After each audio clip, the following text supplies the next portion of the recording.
बिस्मिल्लाहिर्रहमानिर्रहीम। अस्सलाम वालेकुम। 9 सितंबर का दिन सुप्रीम कोर्ट की तारीख में अहम दिन था। जैसा कि आपको बताया था कि इसलिए अहम था कि सुप्रीम कोर्ट ऑफ पाकिस्तान में पाकिस्तान की अदालती तारीख में पहली मरतबा एक खातून जज को हाई कोर्ट से सुप्रीम कोर्ट लाने की जो तजवीज़ पेश की गई थी उसके ऊपर फैसला होना था।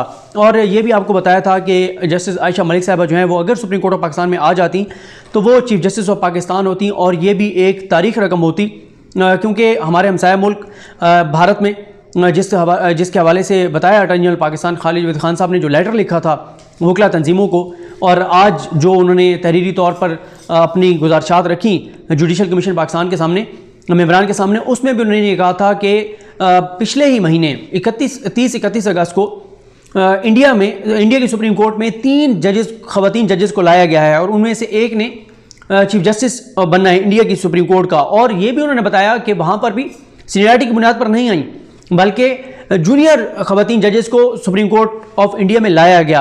तो यही कोशिश यहाँ पर थी। ये एक अच्छी तजवीज़ थी चीफ जस्टिस पाकिस्तान जस्टिस गुलजार अहमद साहब की, लेकिन मुखालफत किसने की?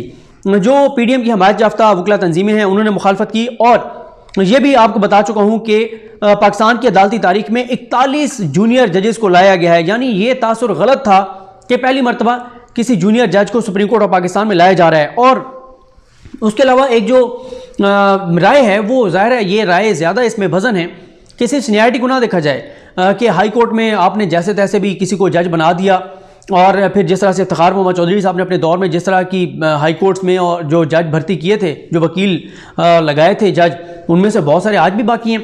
तो ये नहीं होना चाहिए कि एक जो चीफ जस्टिस है हाई कोर्ट का उसको ही लाना है, सीनियर जज को ही लाना है। मेरिट को देखा जाए, अहलियत और सलाहियत को देखा जाए।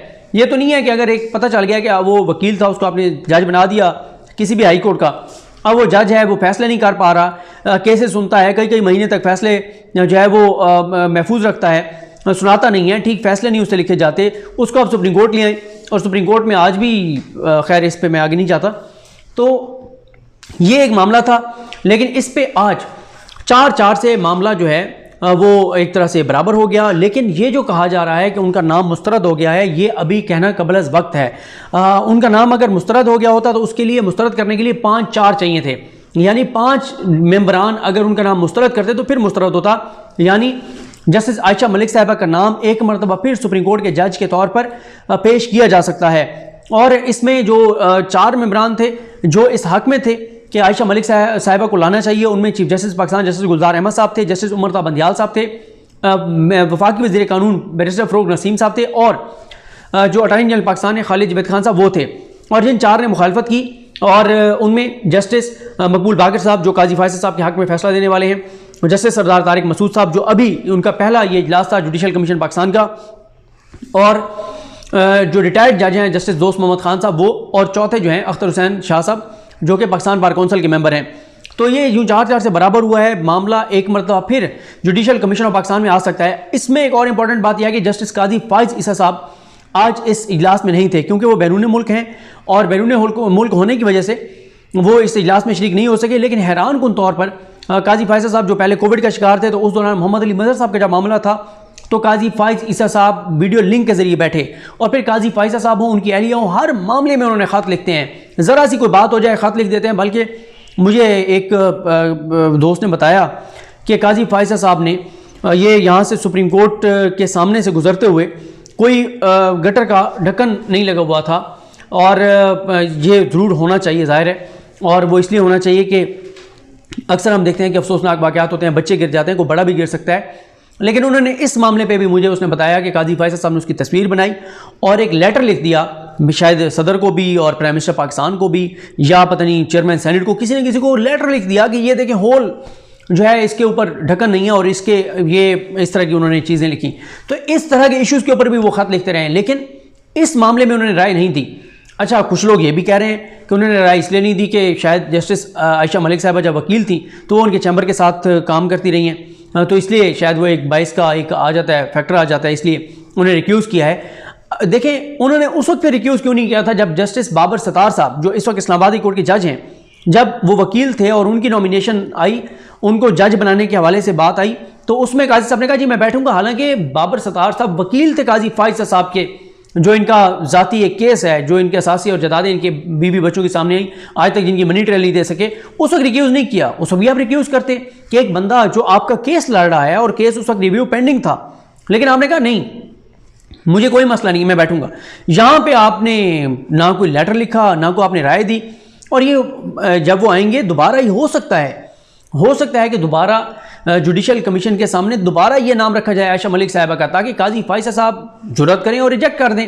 क्योंकि आज ये बताया जा रहा है कि जुडिशल कमीशन के इजलास में अटॉर्नी जनरल पाकिस्तान खालिद जवेद खान साहब ने हर मुमकिन कोशिश की, हर तरह से कायल करने की कोशिश की मेंबरान को कि एक खातून जज का सुप्रीम कोर्ट में होना चाहिए, बल्कि एक मुस्तकिल सीट खातून जज के लिए होनी चाहिए। हाई कोर्ट्स में भी कोटा मुकर्रर कर दें कि खवातीन जजेस होनी चाहिए, विमेन एम्पावरमेंट होनी चाहिए, खवातीन आनी चाहिए अदलिया में जज के तौर पर।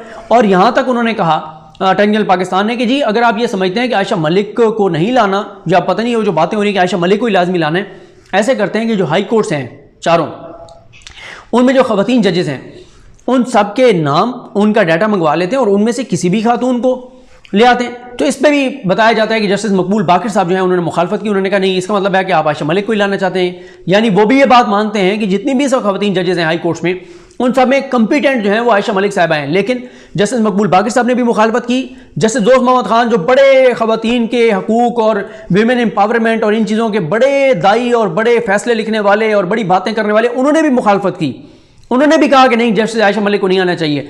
और देखें, सबसे शर्मनाक जो किरदार है वो हमारे खूनी लिबरल्स और हमारी औरत मार्च वालियों का है। मैं हमेशा आपको कहता था कि ये औरत मार्च वालियाँ जो हैं, इनका एजेंडा खवातीन के हकूक नहीं है।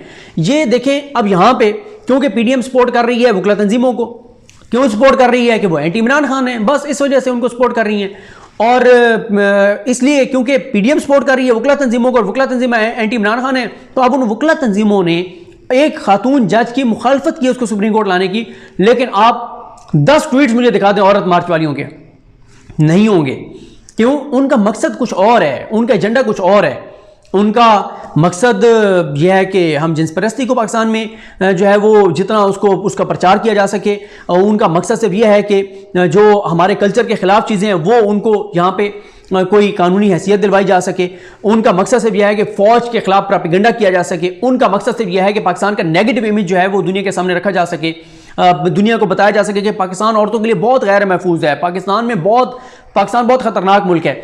जहाँ पे भी पाकिस्तान के नेगेटिव इमेज की बात आएगी, वहाँ पे औरत मार्च वाली आपको बहुत एक्टिव नजर आएंगी। जहाँ पे इंडिया, अब मुझे ये मैंने स्टोरी करनी थी कि मुझे बताएं कि सैयद अली गिलानी साहब की वफात के बाद उनकी फैमिली पे जो FIR हुई है, जो दहशतगर्द मोदी सरकार ने की है कि वो जी उनको पाकिस्तान के झंडे में क्यों उनकी तदफीन की गई और पाकिस्तान के हवाले से नारे क्यों लगाए गए या इंडिया के ख़िलाफ़ को नारे क्यों लगाए गए, इस तरह की बातों के ऊपर उन्होंने FIR कर दी सैयद अली गिलानी साहब की फैमिली के ऊपर। मुझे 5 ये औरत मार्च वालियाँ या 5 खूनी लिबरल दिखा दें जिन्होंने मोदी सरकार की मजम्मत की हो।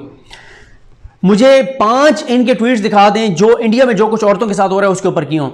अफगान तालिबान ने भी कुछ भी नहीं किया औरतों के साथ, उसके ऊपर लगे हुए हैं कि जी औरतों के साथ ये कर देंगे वो कर देंगे, लेकिन इंडिया के ऊपर नहीं करेंगे।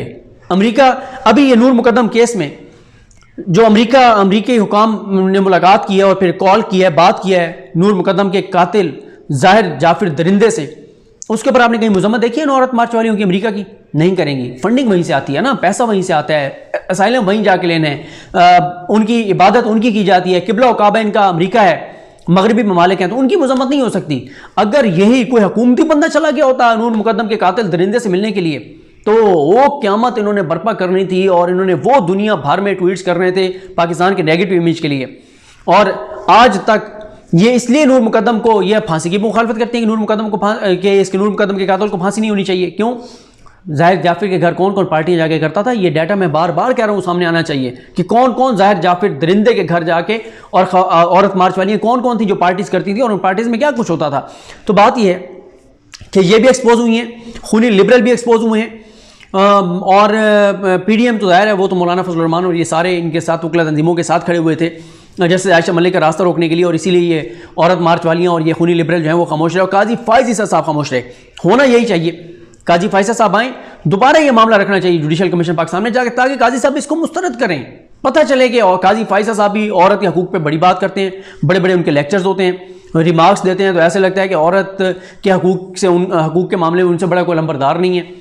और जिस तरह से वो पाकिस्तान की मोहब्बत की हर वक्त बातें करते हैं, कायद आज़म की बातें करते हैं, जायदादें उनके बीवी बच्चों की पाकिस्तान से बाहर हैं और रिमार्क्स फ़ौज के ख़िलाफ़ होते हैं, प्लाट अपने DHA में हैं। तो ये फिर हैं चीज़ें, फिर ज़ाहिर है फिर सवालात उठते हैं इस तरह की सूरत हाल से।